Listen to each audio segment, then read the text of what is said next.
ನಮಸ್ಕಾರ. ಈಗ ಮೊದಲಿಗಿಂತಲೂ ಹೆಚ್ಚಾಗಿ ನಾವು ಮಾಹಿತಿಯೊಂದಿಗೆ ತುಂಬಿ ತುಳುಕುತ್ತಿದ್ದೇವೆ. ಇದು ನಾವು ಆನ್ಲೈನ್ ಅಥವಾ ಸೋಷಿಯಲ್ ಮೀಡಿಯಾಕ್ಕೆ ಹೋಗಿ ನೋಡುವಾಗ ಮತ್ತು ನ್ಯೂಸನ್ನು ಓದುವಾಗ ತಿಳಿಯುತ್ತದೆ.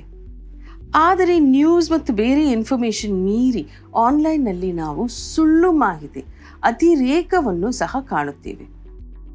ನೀವು ಹೇಗಿದ್ದೀರಿ?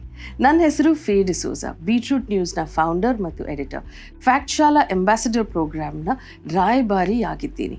ಮೀಡಿಯಾ ವಾಯ್ಸ್ ಮತ್ತು ಫ್ಯಾಕ್ಟ್ ಶಾಲಾ ಒಟ್ಟು ಬಂದು ಸೋಷಿಯಲ್ ಮೀಡಿಯಾ ಪ್ಲ್ಯಾಟ್ಫಾರ್ಮ್ಗಳು ಹೇಗೆ ಕಾರ್ಯನಿರ್ವಹಿಸುತ್ತವೆ, ತಪ್ಪು ಮಾಹಿತಿ ಅಥವಾ ಸುಳ್ಳು ಸುದ್ದಿ ಅಂದರೆ ಏನು ಮತ್ತು ಅವು ಹೇಗೆ ಹರಡುತ್ತೇವೆ ಎಂಬುದನ್ನು ತೋರಿಸುವ ಕೆಲಸ ಮಾಡ್ತಾ ಇದ್ದಾರೆ. ನಾವಿಲ್ಲಿ ಏನು ಹೇಳ್ತಾ ಇದ್ದೀವಿ ಅಂದರೆ, ಸುಳ್ಳು ಸುದ್ದಿ ಅಂದರೆ ಮೋಸ ಮಾಡುವ ಉದ್ದೇಶದಿಂದ ಸಾಮೂಹಿಕ ಪ್ರಸಾರಣಗೊಳಿಸುವ ತಪ್ಪು ಮಾಹಿತಿ. ಇದು ವಿರೋಧಿಗಳ ಬಗ್ಗೆ ಎಡಿಟ್ ಮಾಡಿದ್ದ ಫೋಟೋಗಳನ್ನು ಶೇರ್ ಮಾಡುತ್ತಿರುವ ರಾಜಕೀಯ ಗುಂಪುಗಳಾಗಿರಬಹುದು. ಹಾಗಾದರೆ ಅವರ ಉದ್ದೇಶ ಏನು? ಸುಳ್ಳು ಸುದ್ದಿಗಳನ್ನು ಹರಡಿ ಅವುಗಳನ್ನು ಚುನಾವಣೆ ಮೇಲೆ ಪ್ರಭಾವ ಬೀರುವಂತೆ ಮಾಡುವುದು. ನಾವು ಮೋಸದ ಅರಿವಿಲ್ಲದೆ, ಹಾನಿ ಮಾಡುವ ಉದ್ದೇಶವಿಲ್ಲದೆ ಸುಳ್ಳು ಸುದ್ದಿಗಳನ್ನು ಶೇರ್ ಮಾಡಿದ್ದಾಗ ಅದು ಕೂಡ ತಪ್ಪು ಮಾಹಿತಿ ಆಗುತ್ತೆ.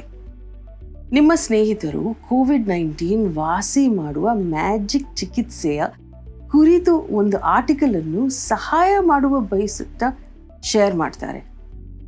ಆದರೆ ಅದು ನಕಲಿ ಮತ್ತು ಹರ್ಟ್ ಮಾಡಬಹುದು ಅಂದರೆ ಅವರಿಗೆ ಗೊತ್ತಿಲ್ಲ. ನಿಜ ಏನಂದರೆ, ಕೆಲವೊಮ್ಮೆ ಆನ್ಲೈನ್ನಲ್ಲಿ ಯಾವುದು ನಿಜ ಮತ್ತು ಯಾವುದು ಸುಳ್ಳು ಎಂಬುದನ್ನು ಪತ್ತೆ ಹಚ್ಚಲು ಕಷ್ಟವಾಗಿರಬಹುದು.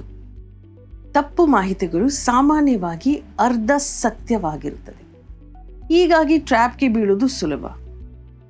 ಮತ್ತು ಬೇಸರದ ಮಾತು ಏನಂತೆ, ಸುಳ್ಳು ಸತ್ಯಕ್ಕಿಂತ ವೇಗವಾಗಿ ಹರಡುತ್ತದೆ.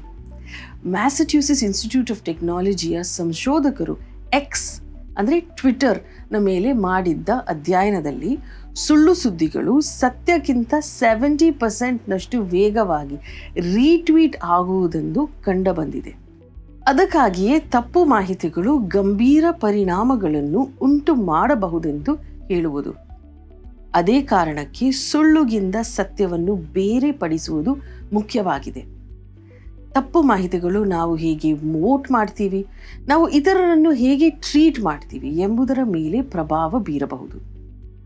ಈ ಮಾಹಿತಿಗಳು ನಾವು ತೆಗೆದುಕೊಳ್ಳುವ ಹೆಲ್ತಿಗೆ ಸಂಬಂಧಿಸಿದ ನಿರ್ಧಾರಗಳ ಮೇಲೂ ಪ್ರಭಾವ ಬೀರಬಹುದು. ಇದೆಲ್ಲ ತಿಳಿದುಕೊಂಡ ಮೇಲೆ ನೀವು ಹೆಚ್ಚು ಆತ್ಮವಿಶ್ವಾಸದಿಂದ ಮತ್ತು ಕೌಶಲ್ಯದಿಂದ ಇಂಟರ್ನೆಟ್ ಬಳಸಲು ಸಾಧ್ಯವಾಗುತ್ತದೆ. ಈ ವಿಷಯದ ಕುರಿತು ಇನ್ನಷ್ಟು ತಿಳಿದುಕೊಳ್ಳಲು ನೀವು ತೋರಿಸುತ್ತಿರುವ ಆಸಕ್ತಿಗೆ ಧನ್ಯವಾದಗಳು. ಮತ್ತು ಇನ್ನಷ್ಟು ತಿಳಿದುಕೊಳ್ಳಲು ವೆಬ್ಸೈಟಿಗೆ ಭೇಟಿ ಕೊಡಿ.